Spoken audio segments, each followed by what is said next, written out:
Bismillahirrahmanirrahim. Assalamualaikum warahmatullahi wabarakatuh. Alhamdulillah, jumpa lagi bersama Ibu Nonistiani. Bagaimana kabar kalian? Sehat ya, teman-teman? Persiapan ujian sekolahnya sudah semakin dekat, harusnya sudah semakin besar pula presentasinya. Oke, di sini saya akan membuatkan video pembahasan prediksi ujian sekolah part 2, yakni nomor 7 sampai 14. Semoga dengan adanya video ini bisa membantu kalian untuk belajar lebih mudah di rumah dan bisa diulang-ulang tentunya sampai kalian benar-benar memahami gitu. Dan apabila ada yang mau ditanyakan, bisa langsung ditanyakan lewat WA ya. Atau kalau misalkan ada yang kurang tepat atau ada yang keliru dalam perhitungan dan lain sebagainya, bisa klarifikasi ya. Jadi kita saling belajar bersama. Oke. Sebelum saya masuk ke pembahasan soal nomor 7, silahkan bagi kalian teman-teman yang belum subscribe, silahkan boleh dicoba di subscribe dulu ya, biar saya semangat untuk buat videonya. Dan juga silahkan dipencet tombol loncengnya, biar nanti ketika saya membuat video selanjutnya untuk part 3 pembahasan nomor selanjutnya akan langsung muncul di pemberitahuan kalian. Oke, langsung saja. Yuk, kita baca basmalah dulu untuk belajarnya ya. Bismillahirrahmanirrahim. Semoga ilmu yang akan kita pelajari dapat dengan mudah kita pahami dan bisa menjadi ilmu yang bermanfaat. Amin. Prediksi soal untuk nomor 7 yaitu materi tentang matriks. Di sini akan kalian menghitung perkalian dua buah matriks dengan ordo 2x2 dan dengan ordo 2x3. Ya. Di sini sudah ada bahwa jika diketahui matriks A dan matriks B, maka A dikali B adalah, kita akan mengalihkan. Jangan lupa ya, kalau perkalian matriks berarti yang kalian ingat-ingat adalah baskom ya. Apa itu baskom? Baris dan kolom ya. Baris itu yang mendatar dan kolom itu yang vertikal. Baris dikali kolom. Oke, berarti prinsipnya adalah depan dengan atas, belakang dengan bawah ya. Tentunya yang sudah pernah belajar matrik bersama saya, ingat kata-kata itu. Kalau perkalian berarti yang diingat-ingat adalah baskom. Dan setelah itu prinsipnya adalah depan dengan atas, belakang dengan bawah. Oke, berarti baris pertama dengan kolom pertama. 3 dikali 2, ketemunya 6. Ditaruh sini. 5 dikali 1, ketemunya 5. Oke, kursornya kelihatan ya. Ini untuk baris pertama selesai. Biarkan dulu seperti ini. Kita selesaikan dulu, nanti baru kita hitung. Baris yang kedua untuk mengisi bawah. Berarti selesaikan untuk yang bawah ini. 1 dikali 2 ditambah 2 dikali 1. Taruh bawah sini. Oke, kolom 1 selesai. Sekarang kita lanjut untuk kolom kedua dengan baris yang sama.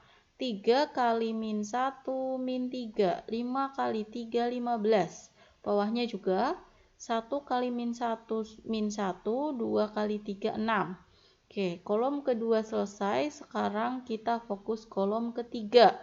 Lakukan langkah yang sama. Berarti 3 kali 0 0, 5 kali 1 5. Yang bawah 1 kali 0 0, 2 kali 1 2.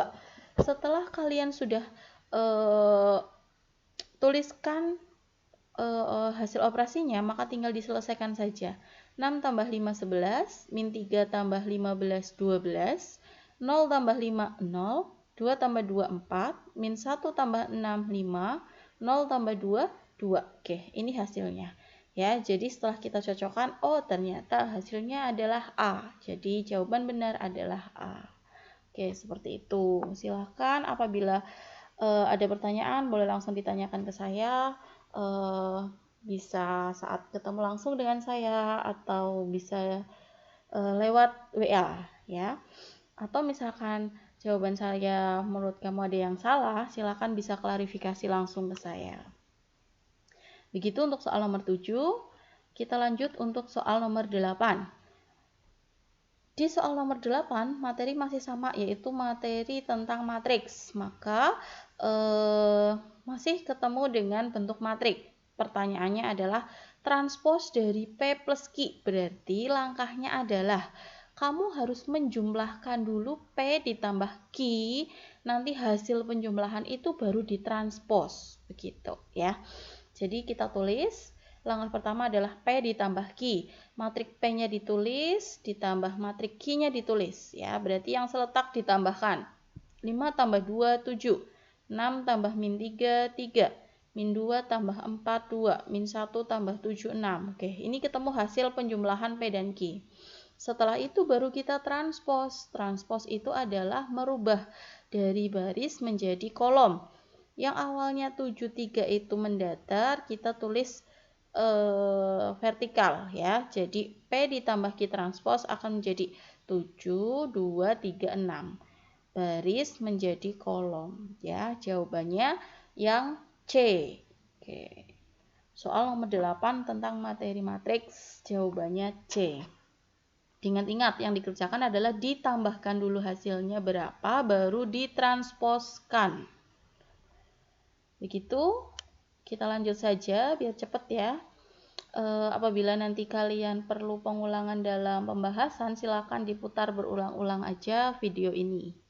Sampai benar-benar kalian paham. Dan kalian tentunya harusnya menulis ya jawabannya. Jadi jangan hanya melihat videonya, tapi juga menulis hasil jawabannya. Biar nanti kalian bisa lebih menguasai untuk langkahnya, karena yang diambil itu langkahnya bukan jawabannya, karena kalau jawabannya itu nanti pasti akan berbeda, tidak mungkin jawabannya seperti ini. Jadi yang kalian harus ambil dari video ini adalah bagaimana cara menyelesaikan soalnya, langkahnya, begitu. Oke, masuk ke soal nomor 9. Di soal nomor 9 ini adalah kamu nanti akan ketemu sebuah grafik, dan grafik itu akan kamu cari persamaannya. Ya. Di sini soal nomor 9 grafiknya adalah kurva parabola terbuka ke atas yang melalui titik 0,3 dan memotong sumbu X di titik 1,0 dan di titik 3,0. Ya. Dan di sini kita akan membuat persamaannya. Oke, saya sudah tulis di sini melalui 0,9, jadi X itu 0, Y itu 3, melalui 0,3, berarti X-nya 0, Y-nya 3. Selanjutnya, memotong 1,0, berarti 1 adalah X1, dan 3,0, dan 3 adalah Y1, ya. Atau misalkan X2, ya. Jadi, X1-nya adalah 1, X2-nya adalah 3. Ini harusnya ditulisnya X2 ya. Maka persamaannya adalah, rumusnya adalah, yang harus kamu ingat-ingat, rumusnya mencari persamaan fungsi kuadrat ketika melalui X, Y dan memotong X1, X2, maka rumusnya adalah Y sama dengan A dalam kurung X min X1, X min X2. Semua yang sudah diketahui masukkan ke rumus, kecuali A.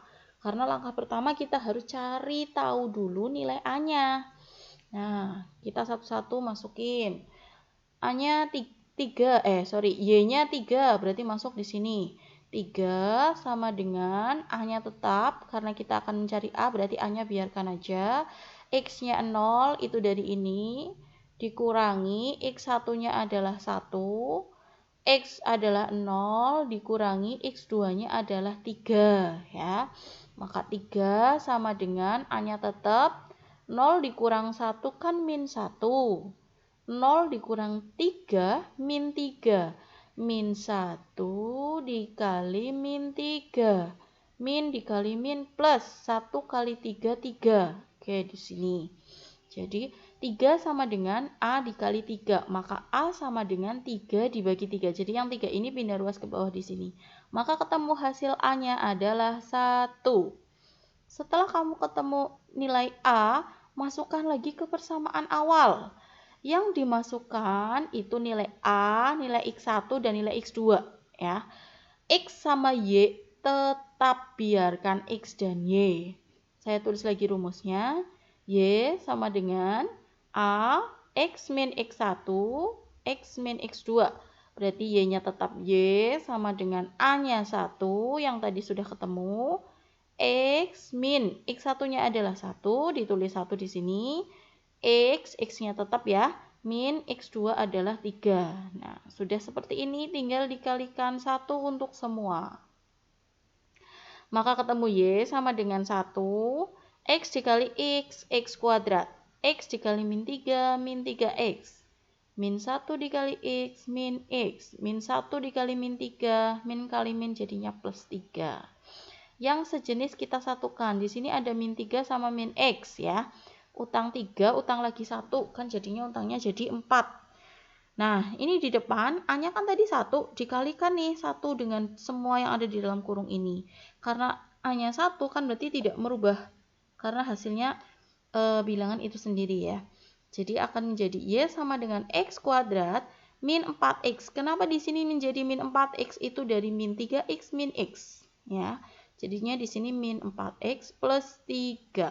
Oke, ketemu persamaan grafiknya adalah Y sama dengan X kuadrat min 4X plus 3. Jawaban adalah B. Lanjut untuk soal nomor 10. Diketahui pernyataan. Jika siswa TKJ terampil merakit komputer, maka siswa TKJ berhak untuk melaksanakan prakerin di perusahaan.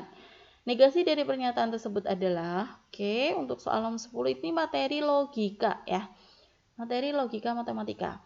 Silakan bagi yang kamu lupa untuk materi logika, kalau nggak salah saya sudah punya video tentang penjelasan materi logika yang saya upload di channel YouTube saya. Silakan dicari aja, scroll aja ke bawah, itu insya Allah ada untuk materi logikanya. Jadi di sini karena soalnya adalah mencari negasi, negasi itu adalah kebalikan ya. Kamu tidak usah mencari lawan katanya, tinggal dikasih tambahan aja kata-kata tidak ya. Oke, jawaban nomor 10 itu adalah A. Kenapa A? Di sini sudah ada. Siswa TKJ terampil merakit komputer dan siswa TKJ tidak berhak. Ada kata-kata tidak berhak. Tadi di soalnya kan berhak.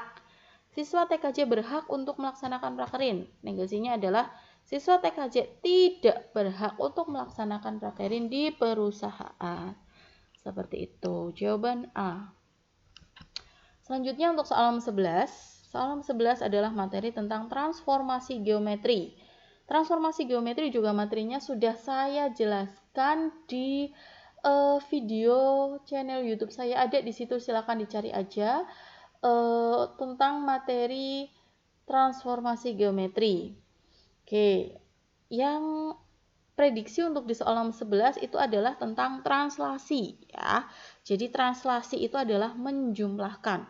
Soalnya adalah bayangan segitiga ABC dengan A 2,1, B min 2,1 dan C 2,5 ditranslasikan oleh 2 dan 4 adalah, nah di sini adalah suatu segitiga ABC. Titiknya ada 3, titik A, titik B, titik C. Maka semua titik itu akan terkena translasi. Ya, jadi kita cari A aksennya berapa, B aksennya berapa, dan C aksennya berapa. Tentunya setiap titik itu akan ditambahkan dengan translasinya, yaitu di sini 2 sama 4. Berarti langsung nih. Titik A kan tadi 2,1. Kan ditranslasikan 2,4. Jadi yang depan ditambahkan dengan atas, yang belakang ditambahkan dengan bawah. 2 tambah 2, 4. 1 tambah 4, 5. Ini untuk A aksen. Jadi A aksennya adalah 4,5. Jadi jawabannya antara A, B, C. Ya, yang D sama E nggak mungkin karena sudah salah. Terus poin yang B atau titik yang B. Titik B-nya kan min 2,1. Akan ditranslasikan oleh 2,4. Berarti min 2 tambah 2 ketemunya 0, 1 tambah 4 ketemunya 5. Oke. Terus yang C, titiknya adalah 2,-5, ditranslasikan. Berarti tinggal ditambahkan 2 tambah 2, 4, min 5 tambah 4, min 1. Jadi, A aksen, B aksen, C aksen yang sesuai dengan option pilihan gandanya adalah yang C. Ya, 4,5, 0,5, dan 4,-1. Oke, begitu untuk soal nomor 11. Apabila kalian pengen lebih mantap lagi, silahkan saksikan video saya mengenai penjelasan transformasi geometri di video sebelumnya. Untuk soal nomor 12. Soal nomor 12 ini adalah geometri dimensi 3, di mana kalian berjumpa dengan bangun ruang balok ya. Di sini bukan balok tapi kubus ya, karena panjang rusuknya sama, maka ini adalah bangun kubus. Oke, soalnya adalah diketahui kubus PQRS-TUVW dengan panjang rusuknya adalah 4 cm seperti pada gambar yang sudah ditampilkan di sini. Rusuknya di sini 4 cm karena kubus berarti otomatis rusuknya semuanya sama. Yang ditanya adalah jarak titik P dan V. Sebelum kalian menghitung ketika ada soal seperti ini, maka kamu harus mengidentifikasi dulu titik P dan V itu apa ya. Jadi titik P itu di sini dan titik V itu di sini. Ketika kita garis dari titik P ke V, maka garis tersebut menunjukkan kalau garis itu adalah diagonal ruang kubus ya. P dan V itu adalah diagonal ruang kubus. Maka jaraknya kamu tinggal diingat-ingat aja. Kalau misalkan kamu akan mencari diagonal ruang kubus, rumusnya adalah A akar 3. Ya.